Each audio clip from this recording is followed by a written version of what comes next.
There is a specific kind of silence that only exists inside very loud rooms. Not ordinary silence, not peace. The kind that hides underneath arguments, underneath expensive meetings, underneath carefully rehearsed confidence.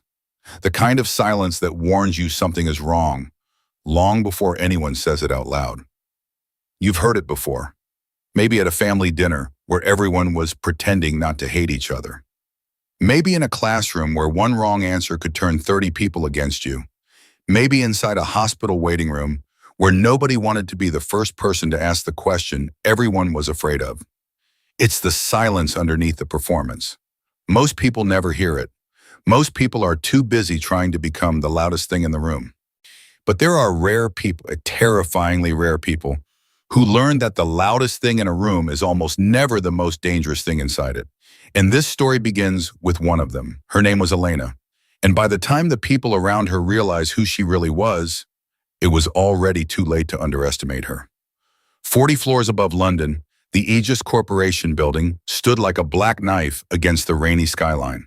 Cold glass, steel edges, no wasted architecture.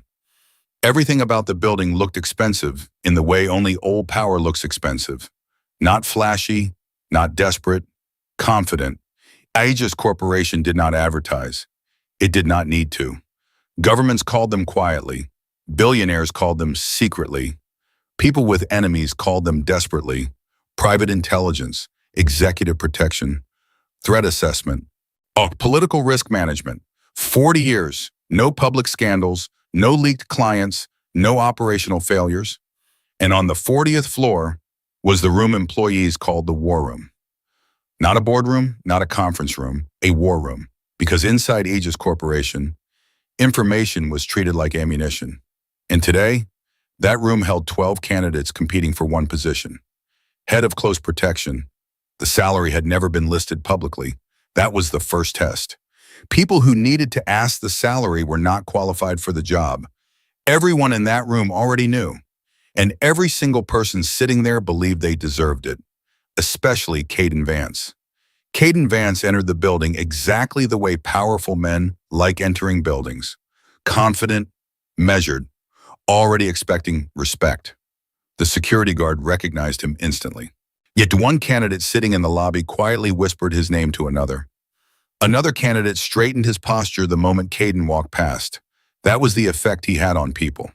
Ex-Special Forces, decorated operative, private security legend, 2 combat tours, multiple hostage extraction operations, corporate protection contracts worth millions, 38 years old, 6'2", athletic build, tailored black suit, a watch worth more than some people's annual salaries. He moved like a man who had spent years teaching fear to stay away from him. And he was good, truly good. Not social media good, not internet alpha male good. Actually dangerous, actually capable. The kind of man who walked into a room and unconsciously mapped every exit before sitting down. The kind of man who noticed cameras before paintings. The kind of man trained to survive environments most people would psychologically collapse inside.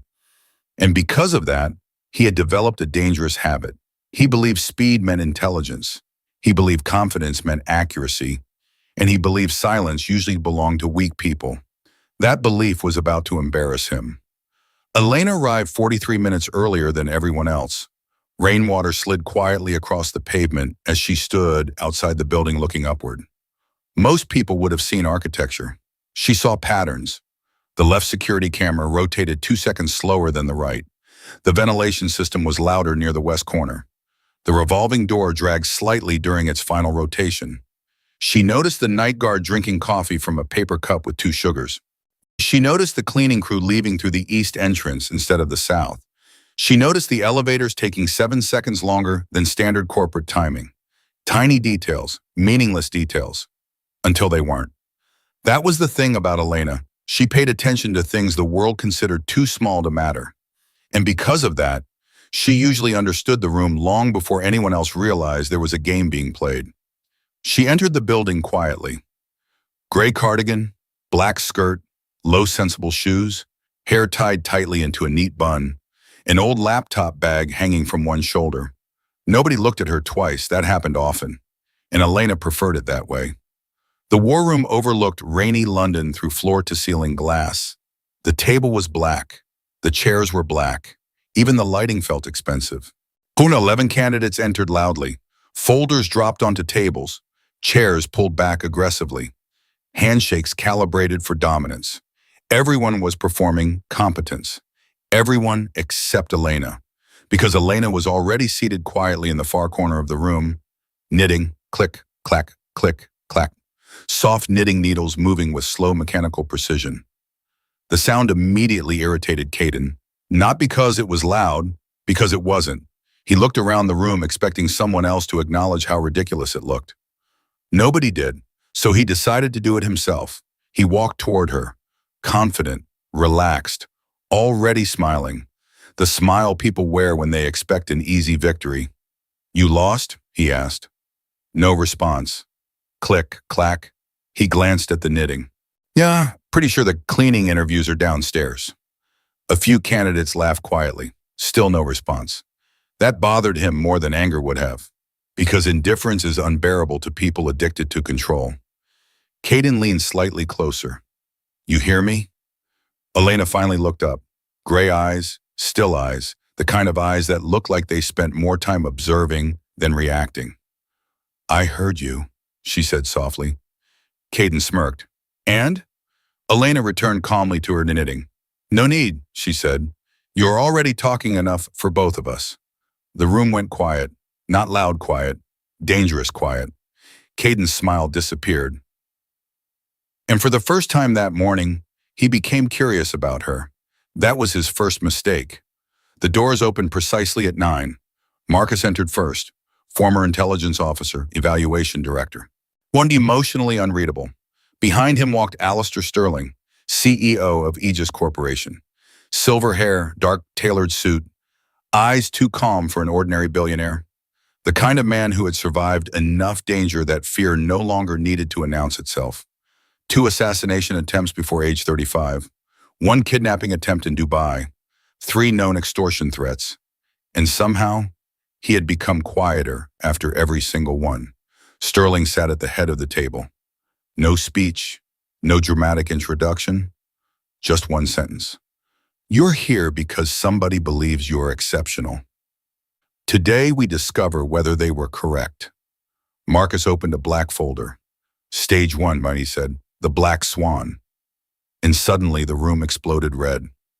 Every screen in the room flashed emergency warnings. Data breach, server compromise. Meant financial collapse simulation. Aegis stock values plummeted across giant monitors. Emergency alarms flashed. Marcus spoke calmly over the chaos. "You have 20 minutes before the company collapses. Find the source. Stop the leak. Secure the system. Go." And instantly, panic disguised itself as professionalism. Candidates lunged for keyboards. Its commands flooded the room. External breach. Firewall compromise. Trace the packets. Isolate the subnet. Kaden moved fastest. His hands flew across the keyboard with combat-level urgency, and he was brilliant, focused, aggressive, precise. The problem was, he was solving the wrong problem. Across the room, Elena remained completely still. No typing, no panic, just observation. Her eyes stayed fixed on the graphs, not the alerts, not the flashing warnings, the patterns.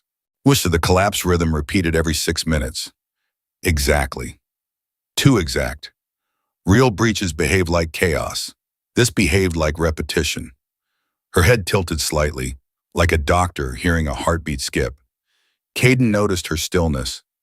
"Need help finding the power button?" he asked. No response. Elena slowly opened her laptop. Old, scratched, a tiny duck sticker near the corner.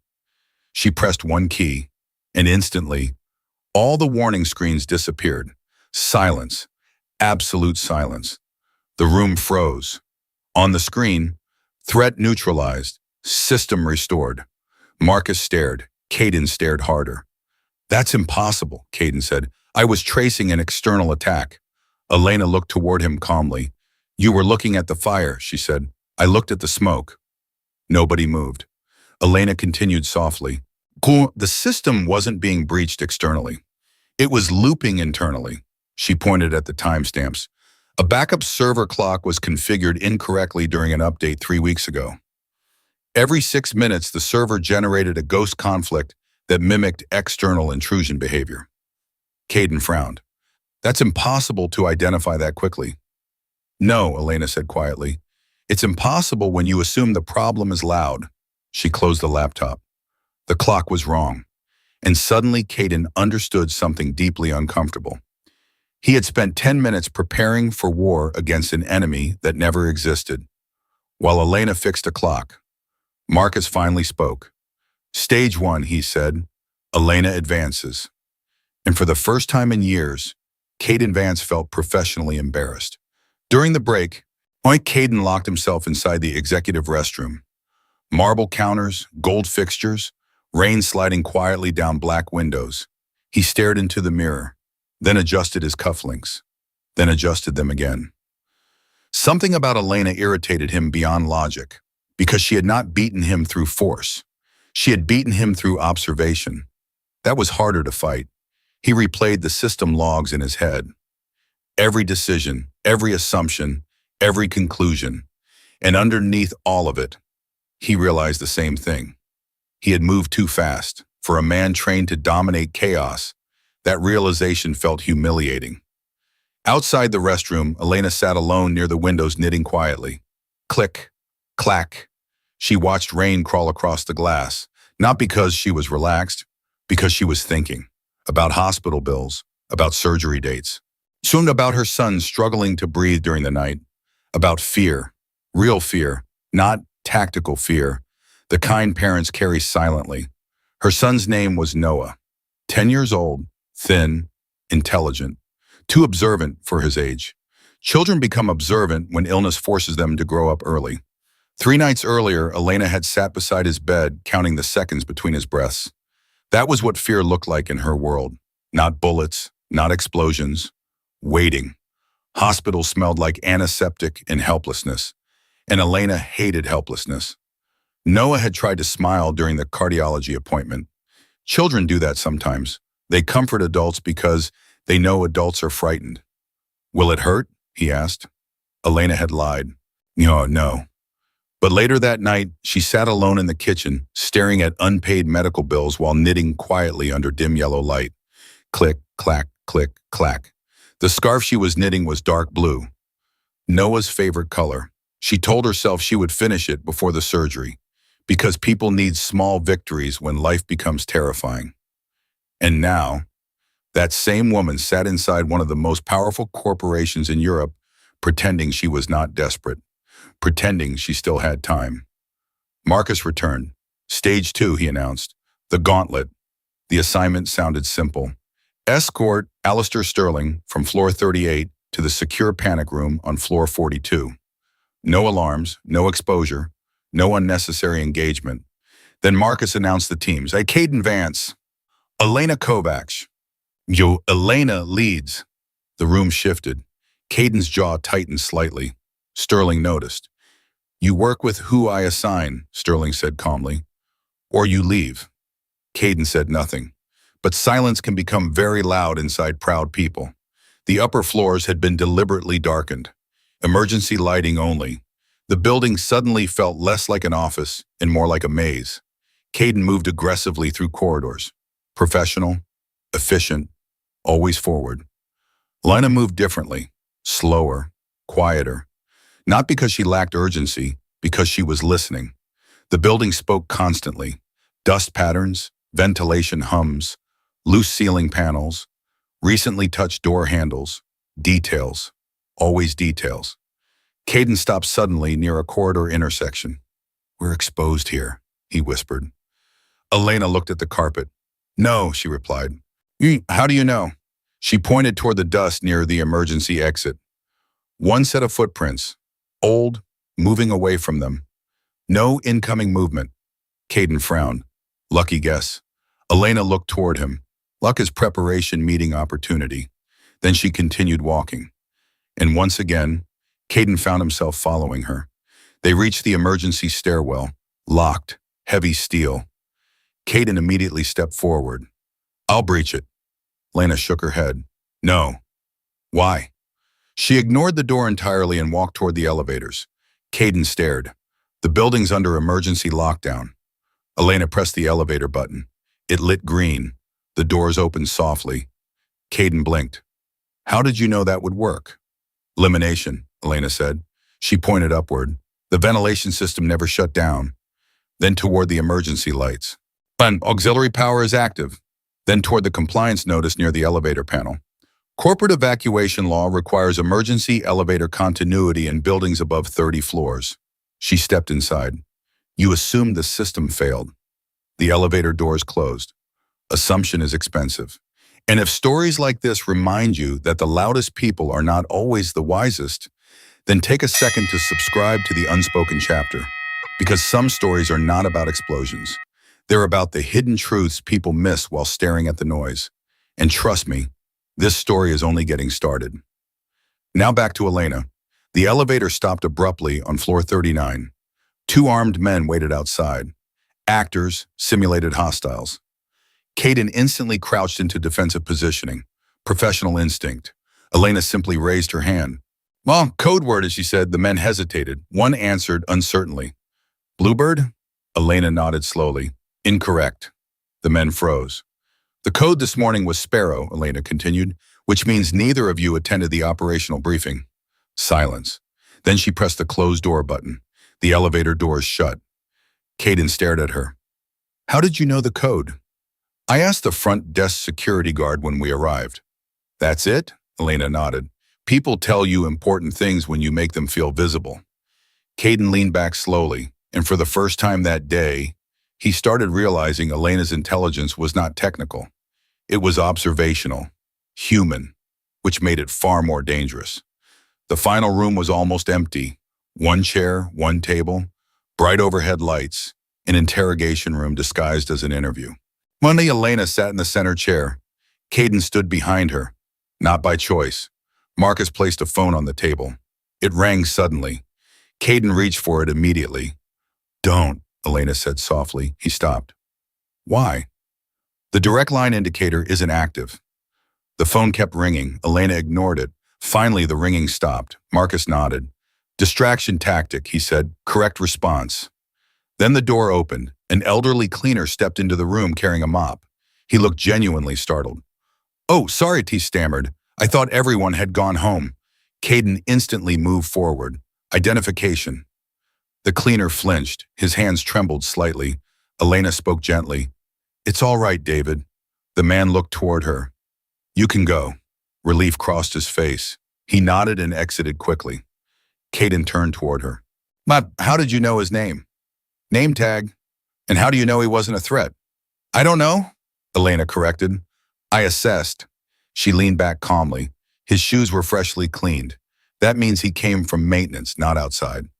His surprise reaction was asymmetrical. Real surprise. His grip on the mop was relaxed. And he was humming. Kaden frowned. Humming? You don't hum while preparing violence, Elena said quietly. Then she looked directly at him. You see danger everywhere. Kaden crossed his arms. That's how people survive. No, Elena replied softly. That's how people stay alive. But protection is different. She leaned slightly forward. You cannot protect someone if your fear enters the room before they do. Silence, heavy silence, the kind that changes people. Then Alistair Sterling entered. On he carried Elena's file. Thin, sparse, suspiciously incomplete. He placed a photograph on the table. A burned building, police barricades, rain, ambulance lights. Manchester, 2014. The room became still. Sterling spoke quietly. A nursery school hostage crisis. 30 children trapped inside. A negotiator collapsed during the operation. A woman entered the building voluntarily. Kaden looked toward Elena. Her expression didn't change. Sterling continued. She remained inside for 4 hours. No tactical assault. No casualties among the children. The hostage taker surrendered. Sterling looked directly at her. That woman was you. Long silence. Then Elena nodded once. Yes. Rain hammered against police vehicles that night. Parents screamed behind barricades. Children cried somewhere inside the building. Every negotiator who attempted contact made the situation worse. The hostage taker had stopped behaving rationally hours earlier. He wasn't asking for money, or escape, or demands. He wanted someone to understand why he had broken, but nobody was listening. They were only reacting. Elena arrived during the 7th hour. No dramatic entrance, no heroic speech, just quiet observation. She watched the building, the police, the timing, the emotional atmosphere. Then she noticed something everyone else missed. The children had stopped screaming. That mattered. It meant the man was no longer escalating. It meant emotional exhaustion had begun, which meant conversation was finally possible. Elena walked toward the building. Police tried stopping her. She ignored them. Inside the nursery, terrified children sat against walls clutching stuffed animals. And in the center of the room stood a broken man holding a weapon with shaking hands. Elena sat down, not across from him, beside him. That mattered too. For 4 hours, she listened, not to his words, to the pain underneath them. And slowly, very slowly, he started becoming human again. The weapon lowered, the children relaxed. The room softened. Finally, he agreed to surrender. Children began walking outside, one by one, alive, safe. Then Elena saw something. A grenade wire, hidden. And for 1 second, her thoughts became loud. 1 second. That was all. The sniper fired. The hostage taker collapsed instantly. And afterward, while the world celebrated a miracle, Elena could only think about that 1 second. 1 second of hesitation. She had 1 second where noise entered her mind and somebody died. I wasn't a hero, Elena said quietly. The room listened. I was just someone who noticed things. Her hands rested calmly in her lap. But when my thoughts became louder than the room, somebody died. Kaden watched her silently. No arrogance left, only understanding. I left the field afterward, Elena continued. Data entry, quiet work, predictable work. Sterling spoke softly. Why return now? For the first time all day, Elena looked tired. My son needs heart surgery. Silence. Not corporate silence. Human silence. And suddenly, every strange thing about her made sense. The knitting, the exhaustion, the quiet desperation hidden beneath restraint. She was not there for ambition. She was there because fear had cornered her. And parents become dangerous when fear corners them. Kaden stood very still. For years, he had believed strength meant dominance. Move first, speak first, control the room. But Elena had walked into a burning nursery school unarmed and saved 30 children using nothing except patience and observation. That required a different kind of strength, one he did not fully understand yet. For the first time in his life, Kaden stopped trying to be the loudest person in the room, and finally, he started listening. Sterling closed the file slowly, then he looked at Elena. Triple your requested salary. Full medical coverage. Your son's surgery begins Monday. Elena said nothing immediately. People expect emotional breakdowns in moments like this. But exhausted people react differently. They become quiet, very quiet. Because relief feels unreal when you've lived beside fear for too long. Finally, Elena nodded. Thank you. Then softly, I still go loud sometimes. Sterling smiled slightly. So do we all. Then he stood. Report Monday. And Elena? She looked up. Wear comfortable shoes. For the first time all day, Elena smiled. I always do. That night, Elena walked home through rain-soaked London streets. No celebration, no champagne, no dramatic music. Just walking. The long way. Because sometimes people need distance between one version of themselves and the next. Her small house sat quietly beneath warm yellow streetlights. Inside, Noah waited on the couch beneath a blanket reading a book. He looked up immediately. Did you get it? Elena sat beside him. She smelled rain in his hair, laundry soap, books. Home.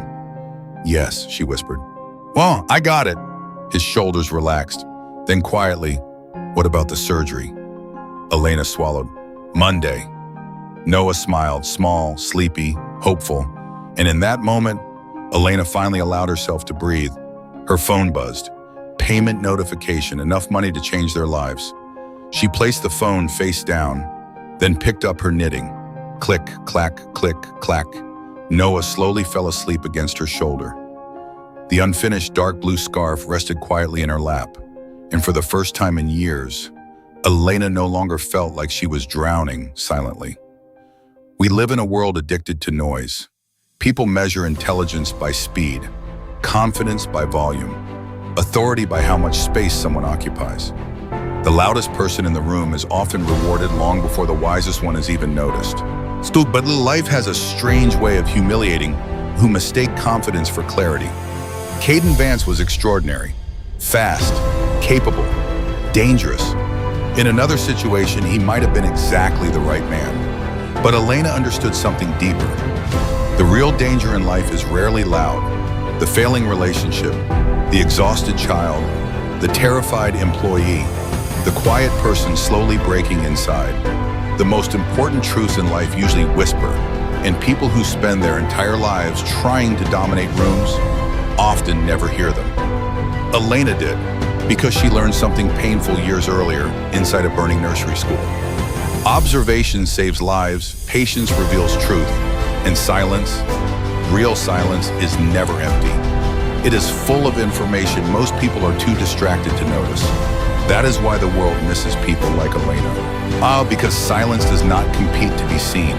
It simply waits for someone intelligent enough to hear it.